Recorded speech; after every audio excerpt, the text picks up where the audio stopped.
Good morning.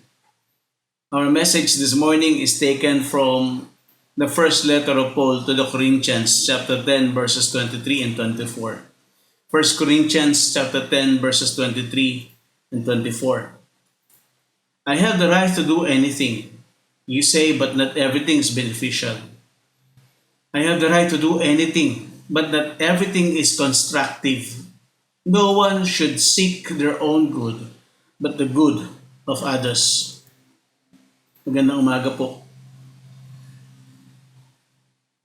God trusts us no matter how undeserving we are.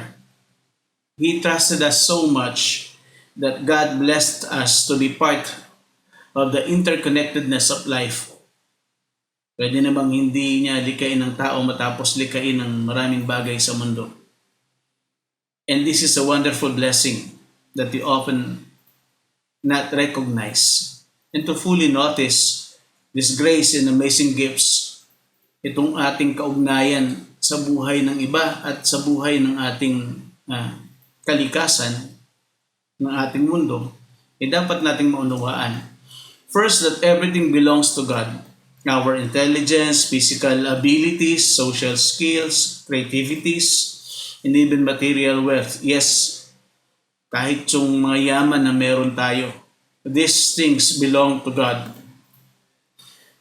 Some could say that they deserve to do what pleases them to do for the things they have worked for and earned. Siyempre, pinaghirapan naman nila yun. And in God's permissive will, we may be allowed to do whatever we wish for the resources we have and we have gained as we work and strive for such. But we must remember that there are consequences to our every actions. Apostle Paul reminds the Corinthians about the possibility or the possible consequences of their actions. And Paul said, everything is permissible, but not everything is beneficial. I have the right to do anything, Paul said. You say, but not everything is beneficial. I have the right to do anything, but not everything is constructive. Mahalagang maunawaan natin ang ibubunga o idudulot ng ating mga pagkapasya, mga hakbang at mga gawain, ang magiging epekto nito sa kalakhan ng ating ginagalawang mundo. And someone says, we must think globally as we act locally. Dahil we are really part of that big special web we call life. Second, we must remember that not everything we will do will build God's kingdom. Dapat nating mapag-isipan at malalim na piliin ng masinop ang ating mga pagkilos kaugnay ng ating pananalig.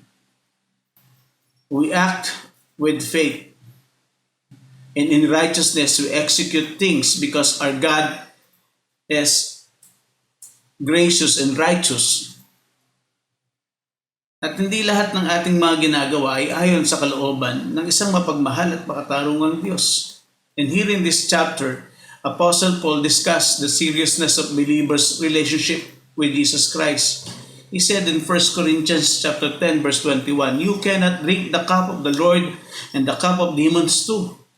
You cannot have a part in both the Lord's table and the table of demons. Di ba? Napakalalim nun, napakatindi nun. And he goes on simply by giving this illustration para maunawaan ng mga taga-Korinto. Mababaw na ilustrasyon.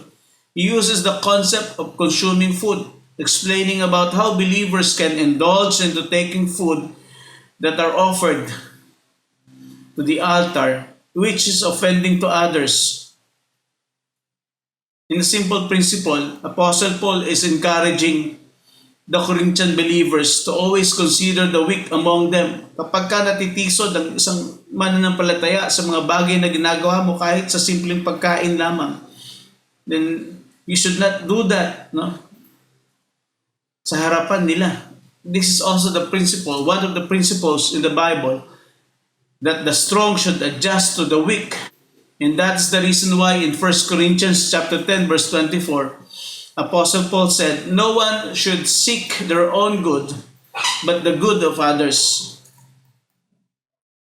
Once traveling with the Mangyans of Mindoro, I learned a good lesson. Along the road, we passed a bayabas tree full of ripe fruits. We immediately indulged to our content. When we are about to go, I told them, why don't we bring some of that we may have something to eat on the road? And the leader of the Mangyan told me, we are leaving the rest for those who are following us. And there are those who are also traveling and going onto this road so that they may enjoy the fruit of this tree. Di ba napakagandang lesson noon sa isang katutubo? Simpleng lesson ng isang hakbang para sa kabutihan ng mga taong sumusunod sa kanila. Third, we must remember that even if we are bestowed with many gifts, we still have limitations. We are not going to stay forever in this world. We are all sojourners of this earth, just passing through. May we learn to leave some for those who are walking behind us. And that is the reason why God entrusts us with different gifts and resources so that we may be good keepers of God's resources, that we may be also keepers of our brothers. Kaya ngayong linggo ng mga kalalakihan, ipinaalala sa atin bilang magkakapatid sa ating pangunguna sa ating sambahayan that we are also leading them to be blessings. No? Remember, our families are also being led by us to be blessings sa ibang tao, that we may be mutually benefiting one another. And in the Gospel of Luke chapter 12 verse 48, it says, but the one who does not know and does things deserving punishments will be beaten with few blows. From everyone who has been given much, much will be demanded. And from the one who has been entrusted with much, much more will be asked. Yun yung matinding katotohanan eh. Kapag mas marami ka na tinatanggap, mas maraming inaasahan sa iyo ang Diyos.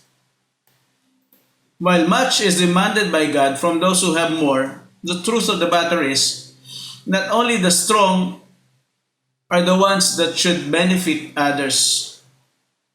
The strong are also benefited from what the weaker ones can give. Pribilehiyo yung tumulong ka sa kapwa mo, pero also, there are times in your life na kapag tumulong ka, ibayo yung kaligayahan ng pusong nararamdaman mo and you are at peace with yourself. Di ba napakagandang blessing nun?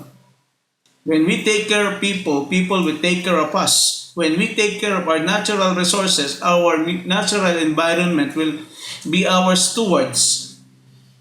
This too is part of the blessedness of that interconnectedness of life.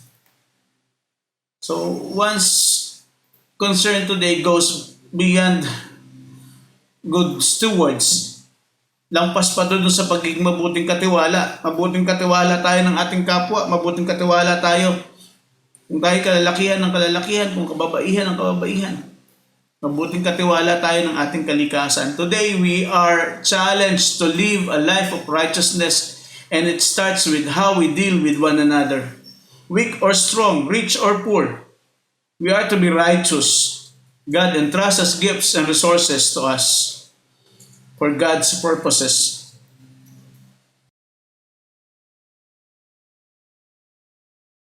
God creates, sustains, governs, and saves to reveal God's glory. And the psalmist explained in Psalm 19 verse 1, the heavens declared the glory of God, the skies proclaim the work of His hands. And even Prophet Isaiah reminded the Israelites of God's covenant with them. He says the same thing in Isaiah 43 verses 6 to 7. I will say to the north, give them up, and to the south, do not hold them back.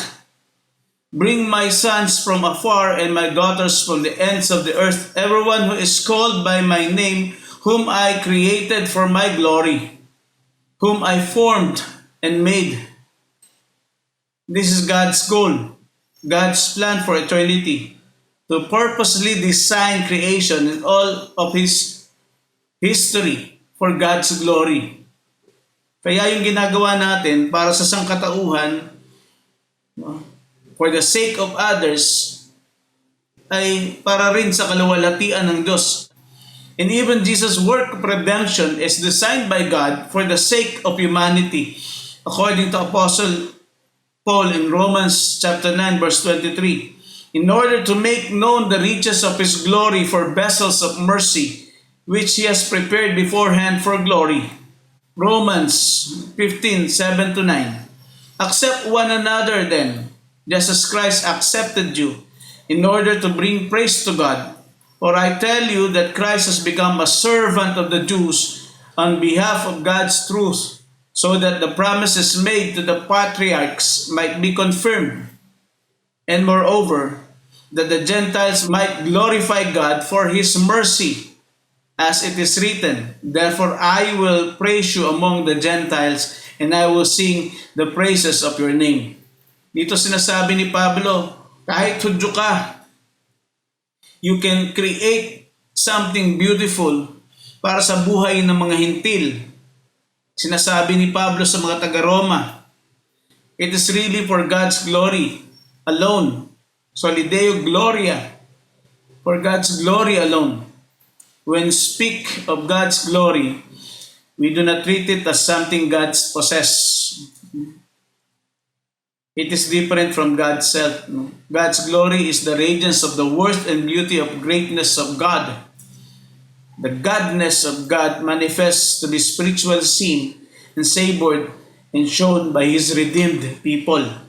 Ito yung natural nating kalakasan o kalikasan din.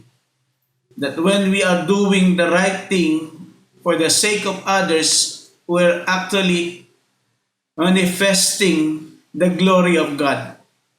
Kaya mga kapatid, the challenge for us this morning is to continue to live a life worthy of God's glory. Hindi masasayang yung ating gagawin para sa ating kapwa, para sa sangkatauhan. Everything will bring glory to God in the end. Hinahamon tayong magpatuloy sa ganitong uri ng buhay. Pagpalain tayo ng Diyos. Amen.